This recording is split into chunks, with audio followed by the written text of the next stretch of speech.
Good evening. This evening, I'm going to be looking for some hints. As you know, I am interested in language, architectural language, and I'm hoping to get some glimpses into a new one. Imagine walking on the beach, picking up a pebble, trying to decipher its form language. What do those flags imply? What is that slight concavity? Is there a language there? That would be crazy, right? Or maybe it wouldn't. The man-made world has been populated with ledges and portals, and support and sills, modules and flutes, and plane and vertices. A vocabulary. Nearly every place on every continent, in some form or other, swears by those terms. They have done so for centuries. In fact, if I say the word window, it conjures a different image than glass. And yet, if I say visual connection, what does that look like? The way we think about, create, build, has been bound by such concepts. They are inextricably woven into every image, either by denial or by assertion. And this is where it gets really interesting. It is where the challenge to create demands a new language, a fresh syntax. Imagine you are looking out from the stateroom of a ship. Are you looking through a window? What is that thing we call a porthole anyway? As architecture continues in its evolution, as the building we design and occupy move more and more into the realm of manufactured objects, fusing materials with technical performance, and finding ways to integrate new technology and system within a hybrid form language, those terms and the design approach Buckminster Fuller disparaged as shopping list design will soon be anachronism. Architects will soon be the master of a language which stretches from the first fluttering of an idea all the way to the formation of individual components, parts, and systems, to the assembly, activation, and inhabitation of spaces, blocks, precincts, and ultimately to cities and regions. The tools are there. A new direction has begun. Tom Wiscombe is at the forefront of that, drawing inspiration from nature, aerospace, material science, and advances in fabrication technology. From the skeletal structure of a dragonfly to the tape-reinforced tracery of stresses in the cantilever that we all walk beneath every day, at least once, if not more. His experiment, as well as his latest design proposition, should I use the word tattoo, reflect his relentless pursuit of a new paradigm where system and components are considered, but not. Like Magritte, who declare ceci n'est pas une pipe, and proceed to paint one nevertheless, Tom would say this is not a structure, and proceed to build one. And I'm happy to welcome him to this stage. I want to get started right away here and I guess give a kind of a first couple of words to what I'm going to be speaking about as an overview. I thought tonight I would take the chance to try to integrate several things that I've been working on the last few years. I call it a framework. It's becoming more obviously a theory of architecture that I'm working with. And it's not a theory that I promote as the theory of architecture, but it's a theory that I find very useful in my office and in my teaching. And conveniently, a lot of the different pieces of things that I've been working on, from tectonics to aesthetics to mass, a lot of different issues are kind of clicking together for me in the last couple of years. So the lecture is broken down into 5 chapters. The first one is towards a flat ontology. The second is ground objects, surface to volume, objects wrapped in objects, and tattoos and the status of subdivisions. So hopefully by the very end we'll actually get to the status of subdivisions. But actually that penetrates the entire lecture. So I really believe that 2 of the most important issues for architects are the issues of part to whole, and also the issue of ontology, meaning what exists or what is real. And it's very strange when you look at the history of architects writing about part to whole. Usually it's 1 or 2 sentences on the subject within a larger treatise of whatever they're writing on. And so I've been slowly collecting over the last months different architects' theories and philosophers' theories and those kinds of things. And it's clear to me that there is not really a unifying approach to this, and there really can't be, because it's been applied as the way of connecting the base of a column to the shaft of a column to the capital of a column to the entablature above. It's been used to describe the relation of structure to floors, to skin, to ground. It's been used in a lot of different ways by a lot of different architects, including Alberti, including Aristotle, including Peter Eisenman in the 70s, sort of saying he's not interested in it at all because he's interested in disaggregation rather than relation of part to whole. And however, I think that it's critical, actually, for architecture, these 2 issues in particular. And so I'm coming to this from a discourse in the 90s on emergence theory, which is one of the first times that part-to-whole relations were imagined in a completely new way, where parts suddenly didn't just aggregate or combine to create sort of a whole. Suddenly you couldn't predict what kind of whole was going to be created and what kind of qualities that whole would have. So you have hydrogen and oxygen, and you cannot predict that when you combine them that you have water. So that explains a lot about the new. It explains a lot about the fact that water is still made out of hydrogen and oxygen atoms, and those things are still objects within the water. So on top of that, and in a shift, I think that a lot of people are reading about and thinking about object-oriented ontology and object-oriented philosophy, speculative realism, to the point where one wonders if it's not going to become jargon in 3 days. I think that emergence itself became jargon over the last few years because I think it was usurped or hijacked by a lot of science-based architects or people interested in scientism, which isn't really science, meaning people interested in swarms or natural phenomena, trying to repeat or reproduce natural phenomena in the lab, so to say. And I don't think that we work in labs, and I don't think that we're doing scientific research. I think that emergence and object-oriented philosophy are very important to architecture in terms of aesthetics. And that's kind of what I'm going to be talking about tonight.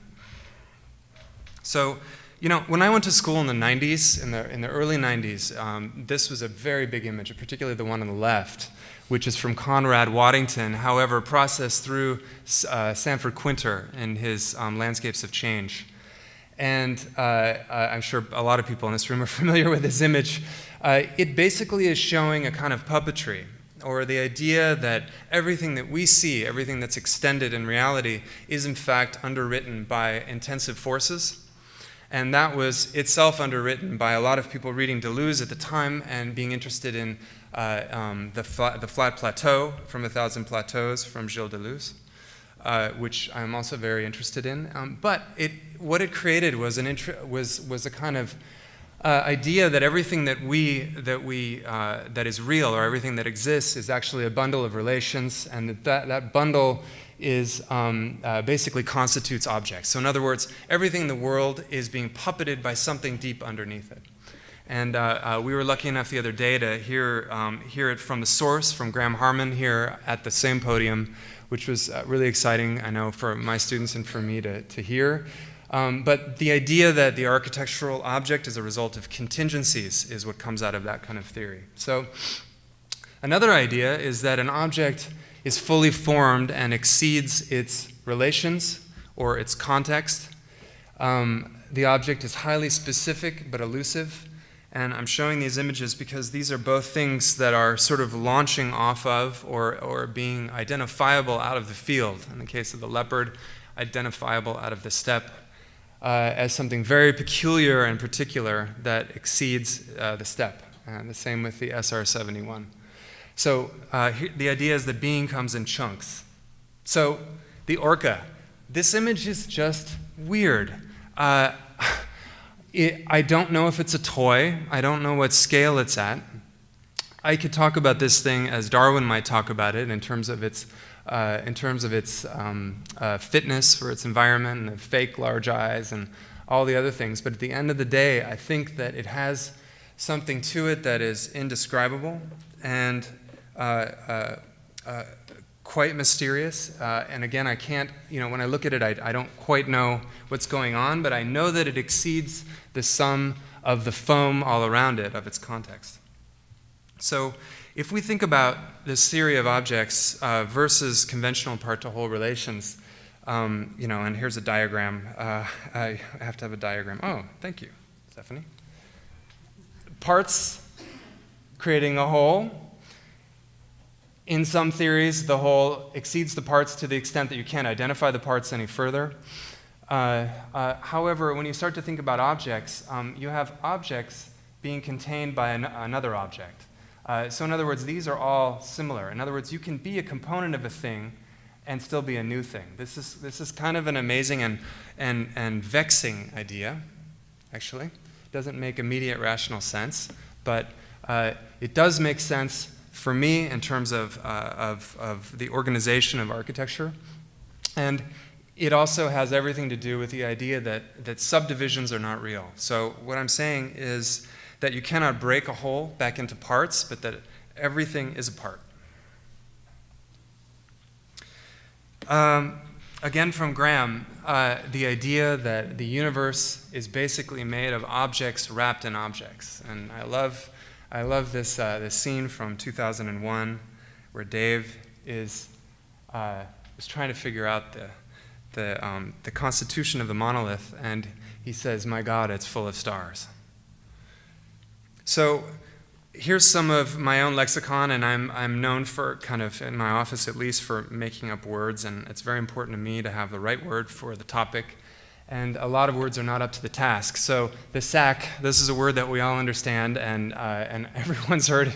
All of my students have heard, of course. I charmingly found a piece of writing recently from Tristan Garcia, who's a very young guy in France, writing about philosophy. And he's talking about the idea that there's an infinite regress of things inside of things inside of things, except the world, which everything is inside of, and therefore itself cannot be inside of something else. So, interesting conundrum. Supercomponents, another word that I love, the idea of simultaneously being a component of a thing and also being a whole thing. So, the triple bird, I love this image. What is the status of these birds? Are they a new object? Are they three separate objects? They certainly are wholes. They share a lot of qualities in common, but the image shows that that while there's a certain autonomy between the different objects, that there is indeed something to the new whole object.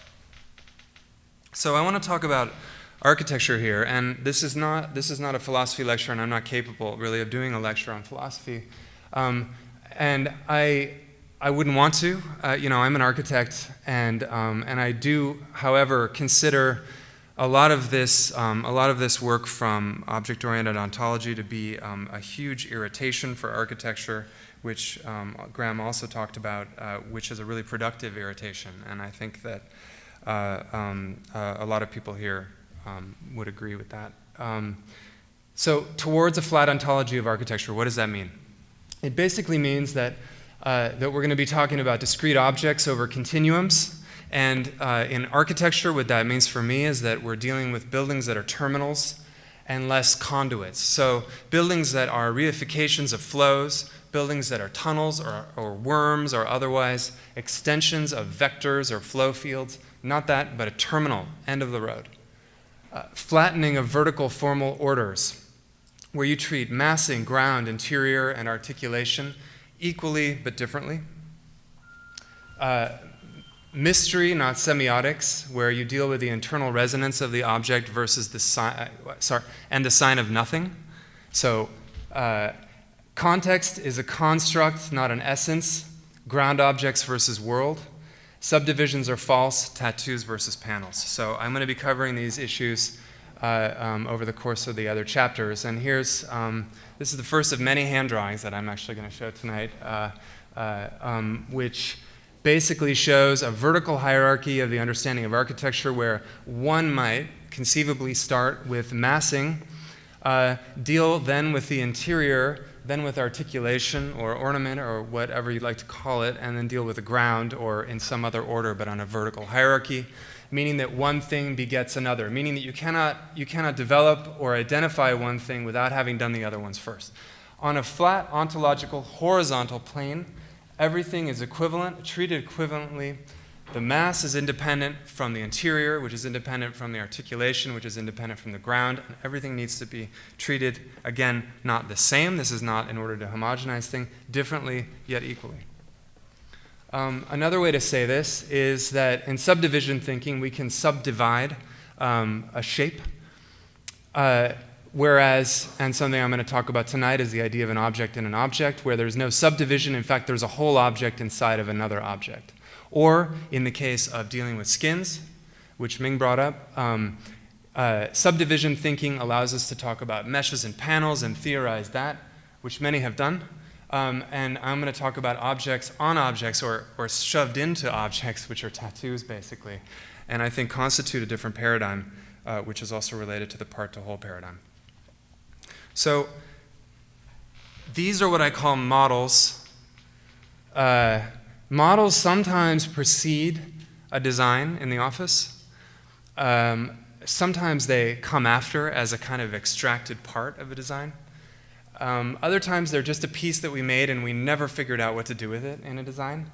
And I keep a kind of obsessive collection of these things. This is about 3% of them. Some of the ones that matter the most to me, though.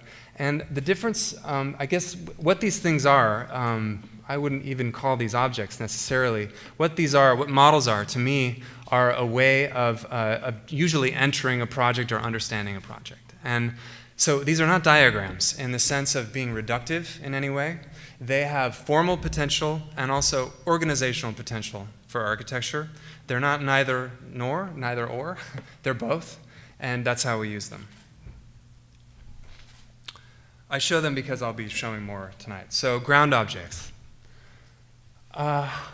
Recently we were working on a project in Australia and flying around trying to figure out what was going on the site. And we were flying over a park neighboring the site. And I found this quite amazing and interesting that Google Earth is now attempting to get beyond the things that are easy to model over here or to GPS map. It's trying to do nature as well, and what it ends up doing is crystallizing nature into some kind of bizarre topiary. And so it just reinforces the idea that nature is a construct and that it's not an essence. And therefore, I think needs to be dealt with by architects as such. So here are some ideas about the way a building hits the ground. On the top, this is one that we're all very familiar with. Building becomes landscape. Building starts to disappear and gets sort of squished into the land, lumps in the land, I would say. So that guy gets an X. Here's a more interesting one, the bird in a nest model, which is a deferral of the landing of the building, where you may use something in between, which I'm calling a ground building, something in between in order to defer the landing of that particular object into the ground. So gaps are very important in that case when you begin to identify the discreteness of those different objects. Another version would be squished in a hole. The hole is not a foundation, but it's an ability to, on two levels. First of all, upon approach to the building, you can't see the foundation of the building. You don't understand the building as an extrusion from the earth. You enter at mid-level, and in this case, troughs are very, very important. Troughs around the object, or moats. So, bird in a nest, infinite deferral from object into ground, the nest, the branch, we don't even know where the ground is down here, and of course the saucer, the cup, and the saucer in a distinct relationship with one another without knowing anything about the land. And Brancusi, the master of the indeterminate or infinite ground, played out through the pedestal, or let's say the confusion between the art object and the pedestal.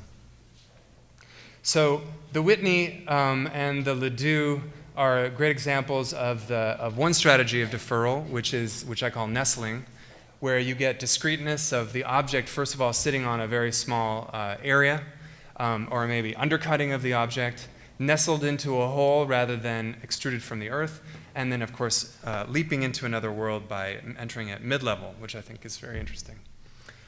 Another strategy of deferral is buildings with their own grounds, which basically are identified by their ambivalent relation to the world.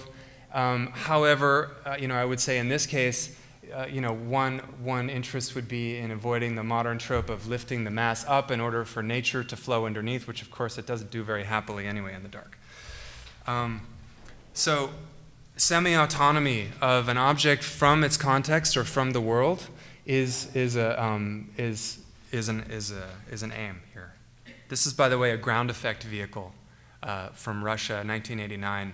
It turns out it's the best possible way to fly between continents is to fly about one molecule above the water rather than to fly through the stratosphere, and for whatever reason, progress didn't function in this case, and we don't have the ground effect vehicle. Surface to volume. Surface to volume is a kind of prelude for objects wrapped in objects, and it was a way for me into that subject. It's a way of dealing with surfaces starting to become mass or volume. So that's an exciting topic, I think, particularly for a lot of us dealing with, at the change in the century, for sure, dealing with moving beyond just the 1 millimeter thick skin of digital architecture, dealing with fluctuation between sort of extremely flat or razor thin things and things which then get stuffed with objects or become very, very thick and have a lot of poche. I like those because they can unfurl and they can create fuzzy objects or spaces which are undefined or indeterminate. Skin is like that. Skin is like that, whereas digital surfaces are not naturally like that. Skin always fluctuates from extremely thin areas to extremely thick areas. And the Baroque is like that. As opposed to Roman or Greek architecture, other earlier Renaissance architectures where you have simultaneity between the exterior and the interior, a tracking width of those two skins, or here the engaged column in an infill wall project where it's identical on the interior and the exterior. Of course, in San Carlo, we have a massive delamination of the interior and the exterior surface in order for the architect to have more plasticity and difference on the interior, which I'll get to in a minute. So, a few projects on this. Busan Opera, this is in Korea, in Seoul. And this is the site. It's a siteless site. And it's actually strange to talk about the ground as maybe being less than it used to be, or being a different thing than we thought, because a lot of the projects that I do actually have sites like this, where you don't know what's going to happen here, if anything, and in fact this thing is artificial. These buildings are not yet real; they're proposed, and so you're in a kind of netherworld. So it's an approach to architecture that comes out almost out of necessity, I want to say. So So this project, again, starting with the idea of razor-thin surfaces getting stuffed with mass, and then beginning to take those surfaces and pull them around to begin to create volume. So here's what happens when you begin to take that surface and continue it and reconnect it, so you have masses inside of it pointing at each other, communicating with one another, creating an indoor-outdoor space. And also interior walls and liners and things creating a kind of layering or deferral of interiority, which is very important to a lot of the work that we've been doing. So here you see that you can actually circulate in a delaminated surface here, but the object itself is a giant delaminated surface. Tattoos, which I'll get to in a minute. This is a tattoo which has been extracted from the building that it's on to show that, in fact, it can be extracted, that it's not a mesh, it's not a pattern, it's not on the entire object all the time. It is something that can be removed, discussed, reintegrated, or squished back into the building. So, so here's that urban space. And this, it also did respond to the brief, I have to say. They asked for a public space that shelters from the monsoon rains and from the hot sun. So, sorry, this is not in Seoul, it's in Busan. I don't know why I said that. Busan has a very tough environment, so that was also, I have to say, interesting for us during the project. So, very quickly, this is a tower in Puerto Rico, a dormitory tower where we similarly took an edge of a figure and began to pull it out and pull it around itself. So it has the quality of being a razor-thin edge, but also mass in the inside, so a dual quality, dual readability. It has spaces which are truly interior and then semi-interior on the outside, which become public spaces for the students. And then, of course, the ability to inhabit the space within one of these incredibly thin surfaces, which can be pretty interesting if you're living in the dorm and you have a shared space which is actually between two skins. One last thing about this project is the way that it hits the ground. This is maybe not a natural way for a tower to hit the ground, which is sort of with an undercut footprint, but that's the way that it hits the ground, and it sits in a bit of a hole, so it's loose from the ground as if it could wobble.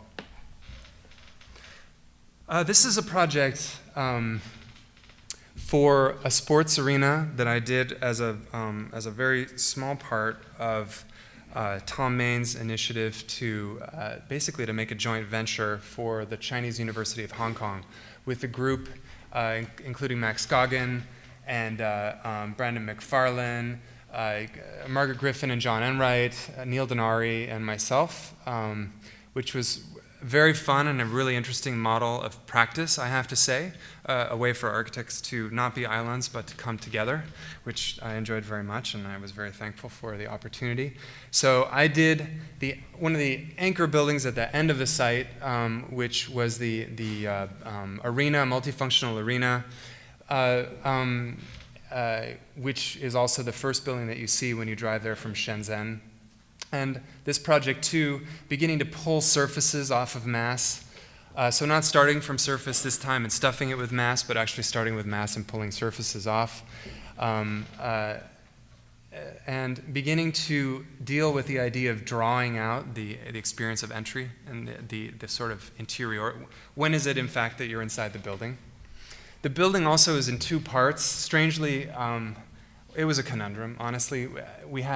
We had to deal with phasing of the building, phase 1, phase 2, and we didn't know if phase 2 was going to be built, so we had to be able to live with phase 1 alone, which is a very difficult problem, but it's actually a really common problem. So we definitely decided to make two separate buildings that were beginning to nestle into one another. So the joint between them at the top is different than the joint at the bottom, so they nestle in a complex way. I don't really know if I could have lived with the green thing not being built, but we tried. And so there it is in section, the arena. Now, here we are seeing the sequence of entry from here where you're still on the land, a gap which we like to show in a lot of projects, which is the idea of leaping from here to here, from one world into another, this gap. Then you're sort of in the building, which means you're under the canopy. you may be in this entry/cafe zone here before you even make it inside of the arena itself. So there's a deferral there of the interiority. And there you see, again, there's a surface becoming mass, but then also there's a sub-enclosure shoved inside of that, which creates, again, part of that deferral, not to mention the double staircase as well.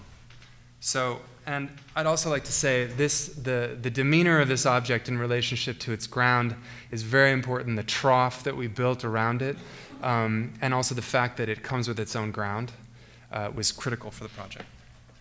The tattoos on the roof were very tough on this project. We went for the toughest of the versions of the tattoos in order to have something link or create a connection, a virtual connection between the two parts of the building. MOCA, you guys know this one. I'm going to go fast. You may not know it. I don't know. This is a pavilion that was done for the recent MOCA show for Pacific Standard Time that was curated by Tom Main and Christopher Mount. And I mean, basically, I'm going to run that again. Basically, the idea here was to deal with extremely strong figures that would, through squishing or pushing into surfaces, create two radically different kinds of environments. One is that of an involution or a hole, which is on the outside, and then on the inside, pure mass and interiority, where these figures are almost hanging in the inside. So there's the outside. There are three components to this thing, so it wasn't a complete enclosure, it was a kind of implied enclosure. The construction of it was based on fiberglass and also Kevlar, which the contractor had laying around, so it was bulletproof conveniently, just in case. And it had no structure in the sense of having a frame or bones. It was based on the idea of aerospace construction, where you build everything with core, in this case honeycomb core, and you build it like you would build a manta ray, which is without bones and all cartilage. So here's some of the construction photos of the thing. There's one of the objects appearing out of the surface, but of course it's hollow. So there's the trick. Here you see the holes of the things, and then on the inside you read only the volumes.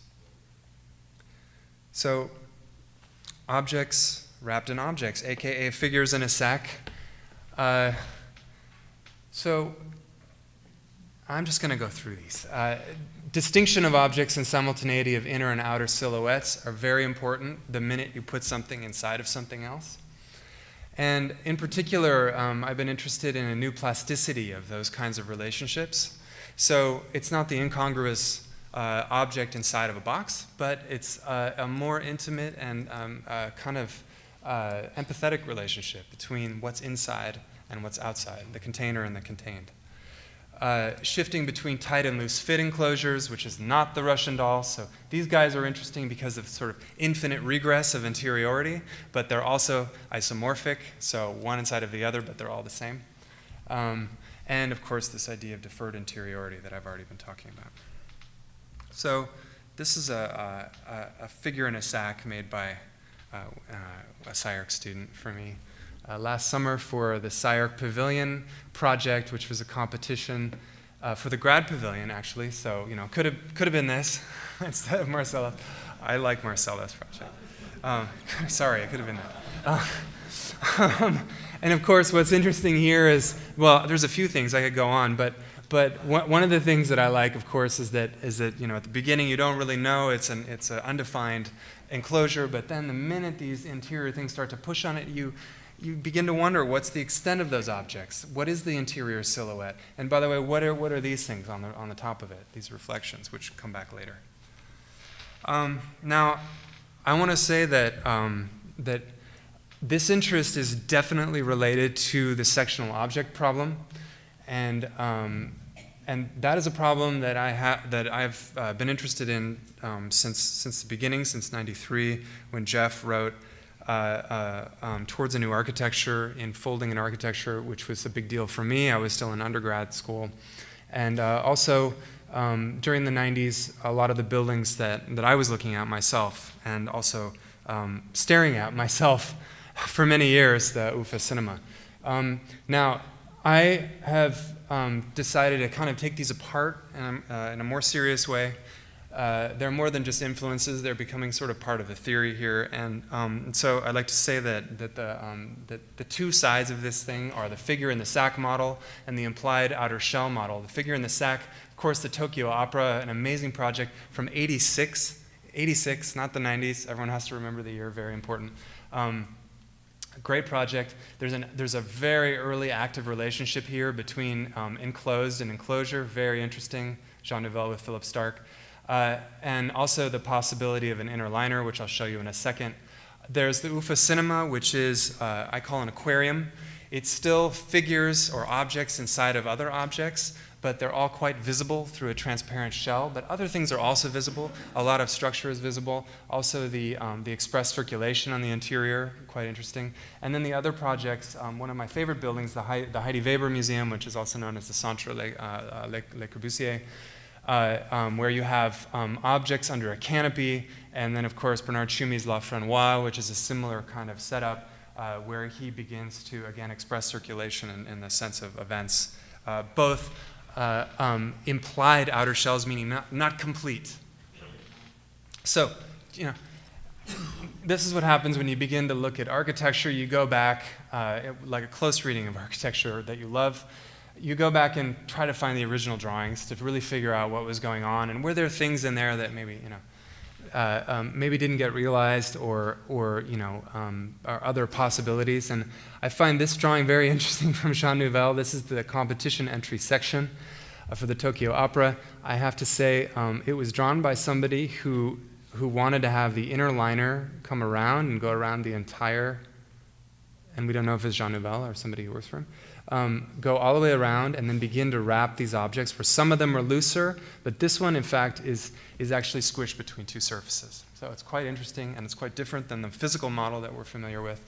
The Le Corbusier, if you've been there, you know that it doesn't have any enclosure at the top, but depending on the drawings that you look at, it almost feels like there is some kind of glass enclosure here, the way that it's furnished in a certain way. It's kind of threatening to have an internal sub-enclosure. So anyway, those things are interesting to me.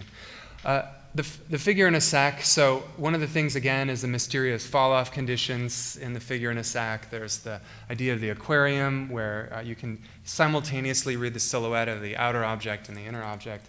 Other versions here, including the liner. This is a liner extracted from a sack with figures in it. The liner is created, the sack is removed, and the figures are removed, which has been the source of a couple of projects for us. And of course, when you start to think about this idea of a liner, it's no longer a single surface with things inside, but the liner then creates independence not only from the objects and the container, but also from the outer surface and the inner surface, creating a whole range of types of space from 1 to 2 to 3 to 4, which is the world, which is not a container. The other main model, the implied outer shell, a couple of models of that, where you begin to get the gist that this is a sort of outer shape with an inner figure, but it's shrouded. And also this guy here, where there's a very specific squished object in the interior, which has a very particular silhouette, which is quite different from the outer implied enclosure. So there's that guy, incomplete sack object inside of incredibly thick surface, which we could call surface to volume, actually, which was the birth of a lot of this stuff. So here are some projects. PS1, you guys know, I wanted to bring it back. It's exactly 10 years old now, and it's related. So PS1 was a SQUISH, an early SQUISH or VACUFORM project where we decided to make these, basically we decided to cover the open roof of the PS1 courtyard because it already had a floor and walls, so we decided to make a roof. But we wanted to do it with a very, very thick roof. So the roof is about 10 feet thick in some areas, and it's stuffed with these long structural diamonds. The diamonds are sometimes 50 feet long, and the simultaneous readability of the diamonds and this second skin around them was critical for the project. So at night we went to great lengths, shifting the directionality of the expanded aluminum in order to pick up light differently so that we could have this reading of it. During the day, reading it as one giant form, not really understanding that there are diamonds inside of that thing which are structural, and also an early version of the ground object, which is separate from the architecture. And at night, again, you see if the lights go down, the outer skin begins to disappear. Another one from 2007, so five years ago. This is the Czech National Library, and a project that we, that nobody really won, actually. But we were in the second phase, and it was based on what I call the buckyball. The buckyball is an implied outer shell. It's not complete. It has something on the interior, which is partially shrouded, so it creates a sense of mystery, but it has huge openings in it. And from the buckyball, we ended up with this project, which, of course, followed the rules to a T, which is the 15-meter height line right here. We went to 60 meters, which I think is the only reason why we made it to the second phase, because it was the only way you could see the building from the center of Prague. So, sometimes you have to break the rules. But basically, this is a squished surface where there's an object inside squishing up inside of the thing. And it was related to the brief. They asked for an archive that was off the ground because they had just gone through some major flooding in Prague. So we took that to task, and we said, well, what if it was a levitated object that was visible from everywhere but accessible from nowhere? So that became the heart of the building, and again, a way of deferring interiority where this is incredibly private. There's a reading room connected to it, which is less private, and then the other, actually importantly, the public library down below where you can see the archive but you can't access it. So this is us in the reading room, being able to access the archive, and then also looking down on the public library below.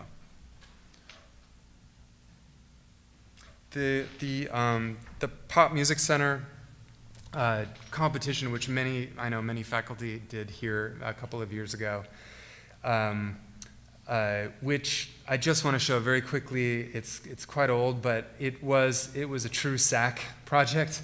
In this case, a multi-layer SAC. We had to do a whole urban planning area here because they wanted to change a shipping yard into a cultural venue, which is a really interesting project. And so we decided to take all of the theaters, there were 9 theaters given, and sort of stuff them inside the SAC, but then also begin to carve away or slice away at the SAC in order to reveal them. So instead of the, what is that, IRD? Russian dolls, instead of the Russian dolls and the isomorphism there, we decided to go with a mutant onion, where you have multiple centers and then you carve away at that and begin to reveal it. So here's some of the early studies of that, showing the multi-layered shell. Later on, really complex cutting planes here where we shaved away at the object as well, and beginning to show how there are at least 3 layers that are cut at different degrees depending on the depth of the cut.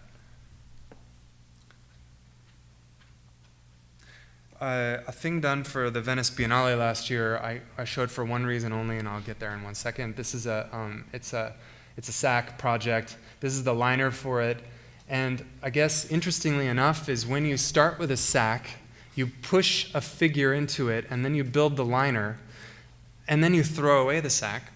You get something that's form fit to the SAC, of course, but interestingly, you also get division of objects. So here you have a figure and the liner, which are separated by a division or a giant joint. But strangely also, this figure is squishing through the liner and actually reappearing on the interior. So there it is on the interior. And again, this is a speculative project entirely, but for us, I guess the important thing was the discovery of continuity between objects, both formally and through tattoos, but also the idea that these are no longer, it's no longer a single object as in Busan, but it's actually broken down into several supercomponents, which are all independent yet tied back together formally and through the tattoos. So, Taichung. This is a recent competition. And I was very happy to see many of the entries last week. That was a treat in Andy Zaga's class. I guess we all were discussing whether or not the winning entry would have one building or two buildings because they left it open in the brief. I thought the bet was to go with two buildings with a courtyard in between. And so we started with that idea that there would be a museum and a library. They'd be separated, but that somehow we'd figure out how to reconnect them without literally fusing them together. So one of the main things was that we had these view corridors that were required. And the other thing was there's a future conference or convention center here that we wanted to somehow relate to. So this is the library and the museum, and this is what we did. We decided to take a canopy membrane and squish the museum up from below so that it would be self-shaded, squish the library in from above so that it would have daylight for reading, and that's the basic diagram of the project. Now we went from there. Here it is attempting to gather through the canopy, attempting to sort of gather all the elements together and also relate to some of its context in an open way. Some of the models where we actually lost or misplaced one of the centerpieces of the model, which we liked a lot, that suddenly, this canopy, which we proceeded to break up into several components, it was actually missing one of its pieces to let in daylight. The roof itself is very thick to span, but it also includes a restaurant that has views out into the park. And here you see a plan cut which starts to cut through the thick roof, but then also shows independence of the objects here. They're not connected.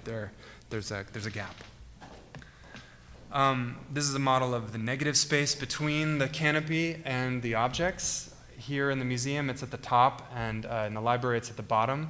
This is a space of sort of circulation, very open-ended, but critical for the project because it requires this piece of glass here, which actually creates an indeterminate enclosure. In other words, you have two separate objects, but in order to create the building's interior, we actually have to add another thing to it in order to do that. So this is us moving from the museum space actually into the poché of the roof and then around through the roof, ostensibly to the other figure. And this glass enclosure, again, is not just infill. We didn't just extrude it from the edge of the building along here, but we actually pulled it out and made it a kind of separate entity in itself, which is not really congruous with the other two objects. The tattoos on this project, based on seaming, we looked at seams which are more complex than just a simple line, zigzags and other things like that, and decided that we wanted to both break this thing up into super components, but also we wanted to sometimes emphasize certain edges and other times not, and so we added some wobbliness to things, sometimes emphasizing very obviously, and other times completely free form, doing whatever they wanted to break down this canopy.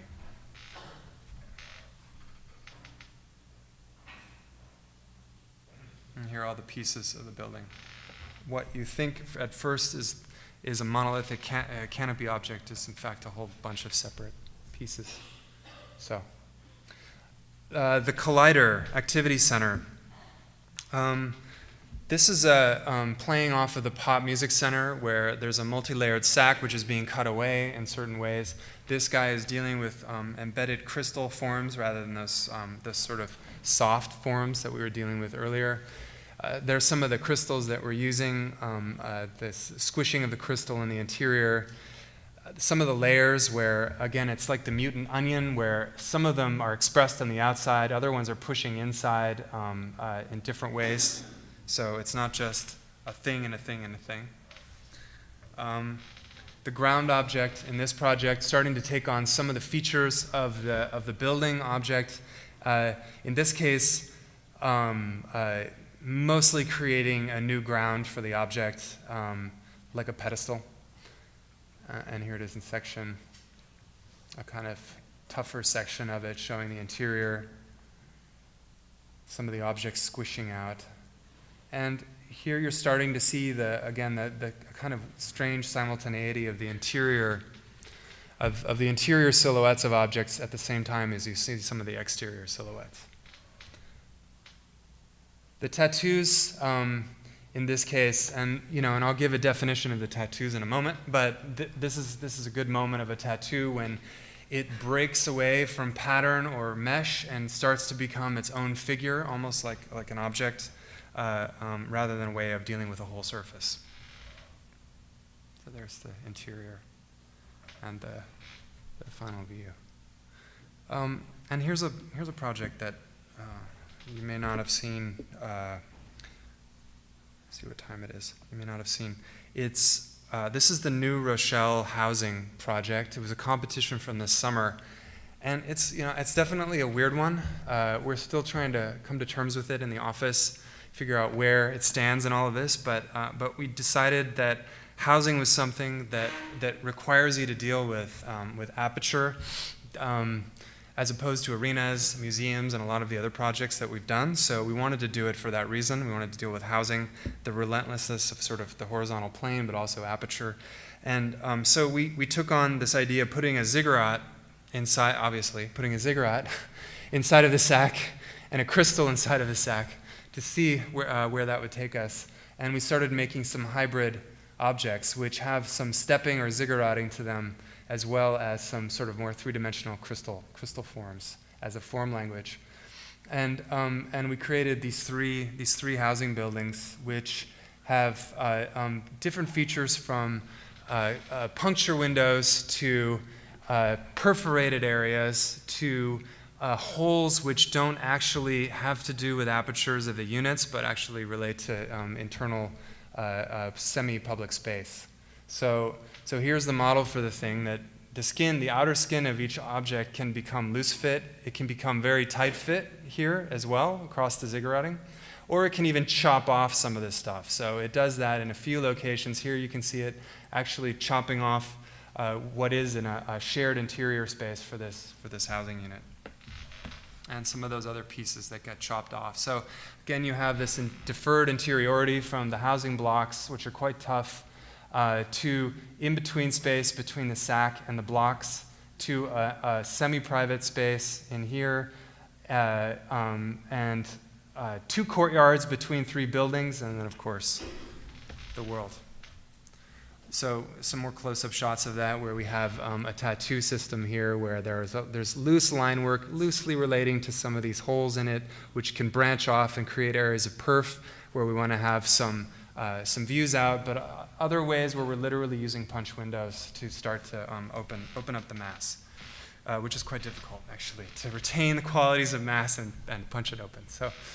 And of course, it couldn't not remind me of Le Corbusier's Unité, just because we started introducing color at some point, and I'm like, this is like the Unité. But of course, it's not like the Unité, because of course, this is about the sort of individuation of the units, and of course, an early modern compositional interest, whereas I would say that the color in our project is maybe more in this area.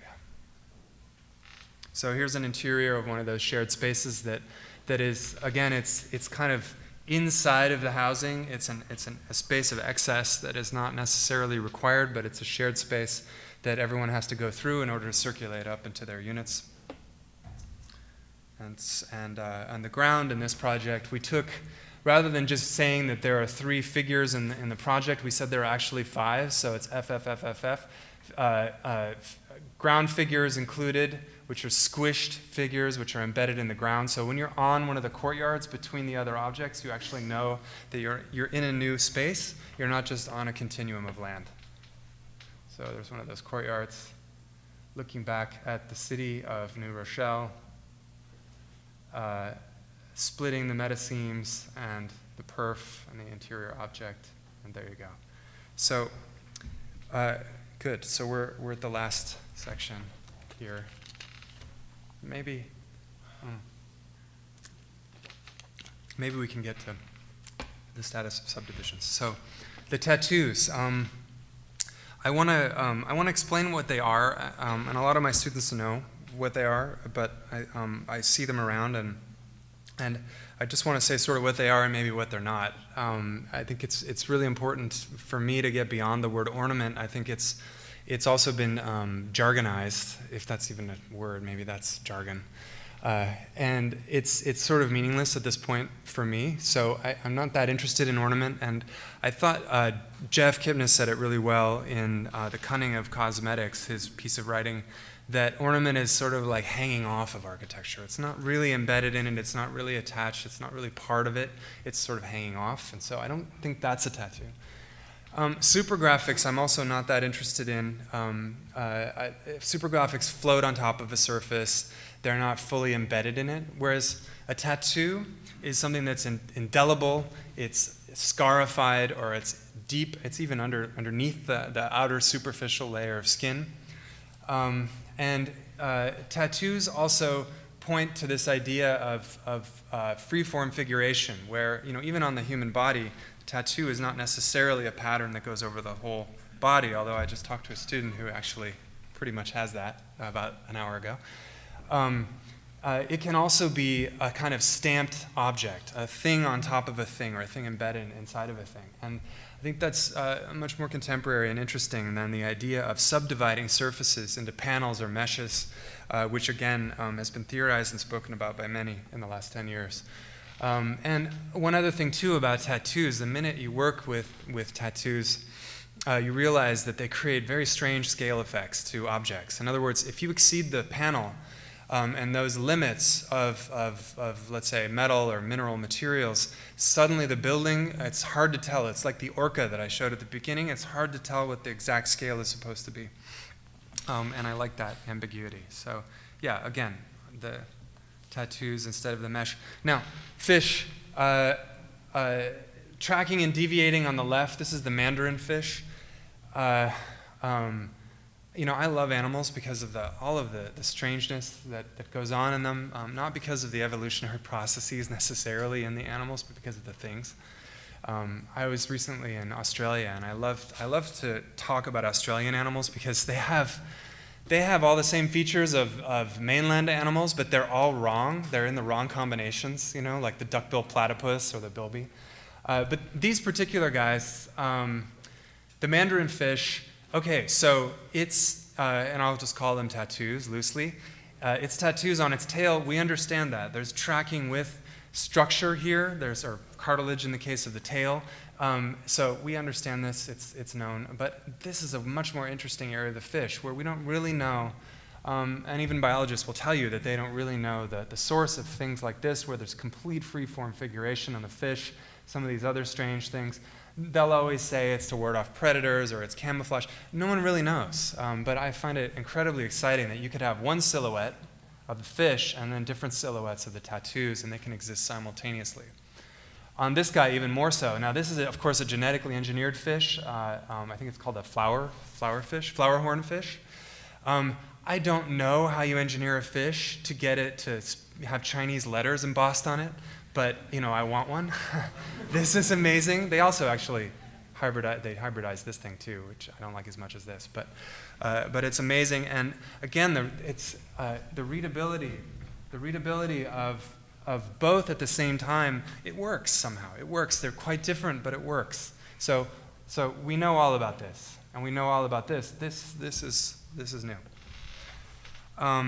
High contrast figuration defamiliarizes. This guy is from, his name is Rorschach. He's from Watchmen, the movie, and the comics, obviously. And if I had an animation here, those black spots would be moving around his face, which is quite alarming, because, of course, when you see a human face, you want to see a nose and an eye and lips and jawbone and all of that. But it's quite alarming because all of those things start to go away in different degrees. Just as human body modification, in the sense of shoving silicone between skins or underneath skin, gets really strange when you start to add tattoos with it as well. And it's defamiliarizing and interesting. Now, there's a great article on Adolf Loos called Criminal Skins from 2005, which talks about the difference between Semper and Regal, who are, of course, not contemporaries with one another, but they both had an idea on tattoos. So I thought I would go back and just for a second, won't take long, but just for a second, I'd just mention that Semper is the guy who would be more interested in the tail of the fish, I think, in the idea that structure is underlying anything that goes on the surface and there's a direct relationship. Whereas Riegel, and so he would say that the spirals on the Maori tattoo face are related somehow, however loosely, to underlying musculature. So that's a stretch. I don't see it, but it's a stretch and interesting. Whereas Riegel would say that decoration or ornament is autonomous, and that this, in fact, this image is the reason why, this, in his discussion of tattoos, he's saying that the spiral is, in fact, proof of the autonomy of the decorative arts and underlying musculature. And of course, they're both at the end talking about architecture. They're talking about it at a time when, of course, Darwin is also in play. So everyone's trying to figure out what is naturally occurring versus what is cultural. A piece of art that we did a couple of years ago, a piece of public art where we were playing with some free-form tattoos that were loosely related to the outer form, also loosely related to the engineering of the surfaces, in this case composite surfaces. In other words, the kind of the opaque areas needed to be opaque versus other areas which could be clipped in. And so we were excited at the time by extracting out the tattoo and looking at it as a thing rather than just as something that could not be extracted from the object. A couple of tattoos I show my students, I'll just call them tattoos, proto-tattoos. Frank Lloyd Wright, textile block houses. Patchy scarification. Of course, it's still tile-based, but there's some very complex effects that he gets in his work by switching out different kinds of tiles from deep articulation to ones with holes in it to other kinds of effects. And CCTV from Rem Koolhaas, who actually does tattoos in a pretty interesting way. I'll just call them tattoos, maybe metasemes, what have you. But he tracks a lot with the structure, but he also deviates from it. And I think most interestingly, he actually stops tracking with the structure at some point. And in this case, he's able to create a scalelessness, which I associate with tattoos, by having an overordinated hierarchy here of these deep channels, which are quite large, versus the curtain wall that we're all familiar with. So it actually undercuts the curtain wall just through scale. And I want to say that the tattoo discussion is also, for me, clicks into the composites discussion, which I'm interested in. I don't know if you can have one without the other, although notwithstanding the CCTV example, which I think is great. If you suddenly are moving beyond mineral materiality and towards polymers, I think that one of the most shocking things is that you don't have panels anymore, and that you don't get articulation for free, which architects have relied on for ages, whether it's bricks, metal panels, whatever it is. There are always edges of material, and the minute you start dealing with composites, that's not the case, and you need a new lexicon to talk about these things. So, I use tattoos and metasemes. What's a metaseme? A metaseme is basically beyond a seam. It's a seam that may not need to be there, but which you want to have there. It could also be an actual seam at a completely different scale than a seam that you would imagine in mineral materials. Squishing, sedimenting, and healing over trabeated assemblies, with bones and structure. Embeds, inlays, and overmolds. So comparing the two paradigms on the left and on the right. One is very thin and squished, the other one is thicker and has lots of layers of minerals. So I think it's like a Korean seafood pancake, pretty much. You don't assemble things anymore, but you kind of squish them together into the pancake. And here are some drawings that I was sketching with some students last semester when we went down to the robot lab and decided to try to squish our way into some prototypes for building skins, where you can begin to delaminate the skins and squish in different ways, squish things on top of things, have embeds, inlays, those kinds of things. So here are a bunch of projects that I've worked on relating to delaminating skins, embedding things inside of things, clicking in things. Early tattoo project from 2008, from 5 years ago, where it wasn't really a tattoo yet, but I looked back a lot at this project. It was one of the first tattoo projects. The cantilever with the students, which was great. Hierarchical composites. And of course, some of the work from SQUISH, which I'm really interested in, but I didn't want to focus on tonight. One, though, I will give you, which is this idea that in composites, if we're no longer dealing with hardware, how are we going to join things together? You can certainly just glue things with butt joints, but what we thought about this summer was, well, what happens if we actually look further back in order to go forward? We look back at Japanese joinery, friction fitting, and things that basically have no nails. How do you fit things together? Let's say we have huge composite components. And so we started to think about things that click or that inlay or that squish into one another so that you could have a glue joint, literally glued with structural adhesive, but that there would be enough complexity both in section and sort of in X, Y, and Z that the thing would snap together. This is the back side of several of those pieces. And you have to imagine, these are large. These are large pieces. These are bigger than can fit in a truck, and I'll show you in a minute how that works. I just want to show a couple more projects, and I'm going to shoot through this really quick. This is a house that we did last summer. Basically, the house is a big window out to a beautiful view on Lake Lugano, and so our goal in the project was to break down that window, but through the use of tattoos. So we began to have things intruding on the window, and then also little pieces of window atomizing back out into the skin. Very, very simple plan. Part of it's embedded in the side of the hill, and then the other part is a freestanding sort of crystalline, soft crystal object. The tattoos in this case, and some of the meta seams or construction lines tend to sort of bleed through to the interior as well. And in this case, the client, we wanted to do all composite and be done with the skin, but we decided to go with composite chunks applied on top of a conventional steel structure with steel deck because of acoustic concerns, because they're musicians, and the composite wasn't going to do that for them, so it became the rain screen system. Yeah. And two last projects, so hang in there.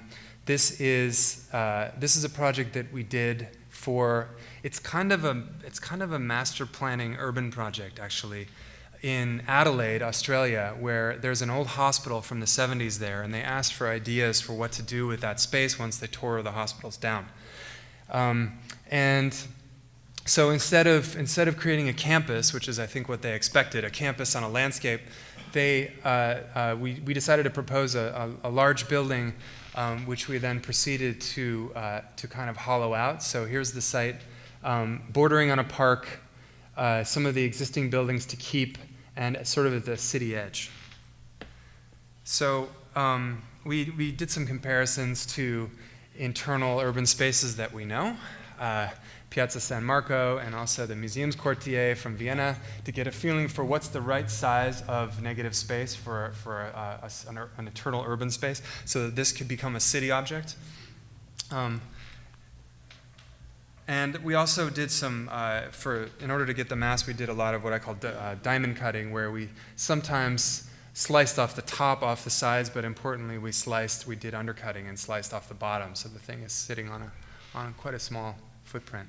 The too big figure was the idea in this project, meaning that if you stick a figure inside of this object and then remove all of that, the project becomes what's left, all of the black here.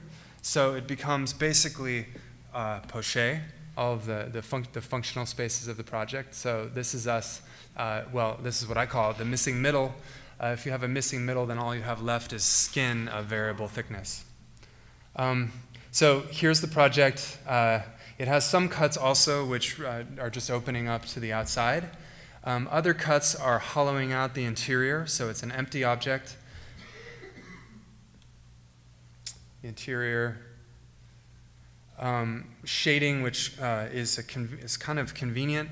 I would not say this project, I was asked recently by Jeffrey Inaba, actually, if the work is driven by sort of sustainability and ecology, and my answer was, well, no, but I don't have any problem with it also operating that way at all. And the tattoos on this project were fun. We brought back this idea of reflection, which we found a couple of years ago exciting once you take, let's say, fluorescent bulbs and begin to reflect them across a complex sack. what kind of figuration do you get? And we found that that the tattoos that would result once we put it in our sort of artificial photo studio with lights, the tattoos that came out sometimes would hug some of the important formal edges, and other times completely deviate, which we liked a lot. So here it is, kind of tracking the corner, then deviating a little bit, and then in other areas going right across the glass as well. It doesn't care, but also jumping before it does that. And there it is in the photo studio, with its scalelessness and objecthood. And you guys, the final project, hang in there, is, and I really wanted to win this one. This is the museum in Moscow that just it's in second phase now. It's in Moscow. It's in the outer areas of Moscow, and it's a very strange site for anybody who did this one. It's actually a tiny wedge pushed up against a shopping mall with this gigantic plaza, which is a semicircle, which I believe was used to bring out the troops and do military shows of force. I don't know, but for whatever reason, the competition was to stay on this side, and we decided to propose to pull the sight line and pull this road down so that we could engage the park more rather than huddling up against this shopping mall. Might have killed us, I don't know. So this is, we took some of the figures from the MOCA project, and we wanted to create an indeterminacy here between the individual pieces and the whole, which is implied by the sack that they're in or not in, as the case may be. And so some of the figures, so let's say we started with a classic figure in a sack, or let's say the opposite, take the sack off and imagine squishing the figures into the sack. We decided to go hybrid on this one, where there are figures which are missing, which are used to make the sack. There are figures which are squished in. There are figures which are fully contained, and then there's one which is half inside. So there's a kind of a hybrid language there developing. And here's the interior of the project. Again, this kind of deferral of let's say a kind of internal clean or vast space, which has excised circulation from it, so there's no visible circulation in that. The circulation has to happen between the figures and the liner, or otherwise in the area where there's a missing figure, which is where we put the temporary gallery. And you can see in plan what we're doing with the poché here. Between liner and sack, there's a certain looseness here where we actually stuff the permanent galleries into, so that the temporary gallery can have its own figure, and then the other pieces of the program are in the figures. Now, this is where it gets important, where the tattoos in this case are, of course, not everywhere all the time. They're not always form tracking or form deviating, but doing both. But in this case, you start to see a kind of loss or disappearance of the figures into the blackness of the tattoo, almost as if the figures were bleeding into the tattoo. And another effect here, which is exactly the liner here, deviating from the sack. So the liner delaminates from the sack, creating additional gallery space on top and below the liner, which I think is a very important part of the project. So there it is, delaminating. The ground, here again, the gap I mentioned before, very important. You have to take the flying leap into the other world. We don't know what material goes in there, but the gap is very, very important. And also the peel up here, you'll notice there's a ground object that itself is squished into the land, playing off of the ledoux that I showed earlier, where the building is sitting in a kind of hole which is not a foundation, which is an object in itself, but which itself then begins to peel up like the saucer or the nest of the bird. And I guess finally, against the mesh, which we now know has been reified in so many examples where the computer mesh is used as the construction mesh, which is an unbelievable idea, I guess, to me, because it, of course, the computer mesh, the calculus of the computer mesh knows nothing about construction or the maximum limits of sizes or anything like that. The way I see it is the mesh, regardless, even if it were done not as a computer mesh, it indexes a lac, and that lac is the lac instituted by the construction industry of 1 meter and 1.5 meter sheets of metal that comes on rolls and is made in Finland, which is how we basically clad our buildings all over the world. So here are some of the tattoos trying to move from intense, very intense zones to zones of nothing, rather than having a continuous pattern. Different versions. This one made this summer by one of my SCI-Arc students, more recent one. And here again, some details showing the way these figures begin to blend in. Although they are totally separate, they are not fused to this object. They're separate. This one where the figure is inside, however, we use the tattoo in order to give a kind of memory or bleeding through of the tattoo from the black object onto the outer skin. And I guess to the construction, the idea of a chunk, again, which we saw in Taichung, where we break up buildings into very large chunks rather than imagining them as bricks or as panels, and begin to think about what that means for construction in general. Beginning to look at how we could have some joinery between very large panels, which would lock in and glue using what we call band-aids, either on top and bottom for truckable strips that we would deliver and build on the ground, versus larger supercomponent pieces which would be lifted into place, locked in X, Y, and Z, and then glued in from the back. And this is how it would be done, of course, where you have a truckable strip here, many of them glued together invisibly, and the edges of the joints, of course, slightly visible in relation to the tattoos, which are here also, as you may notice, not two-dimensional, but are themselves relief, deep relief into the surface. And so there's the project. Thank you very much.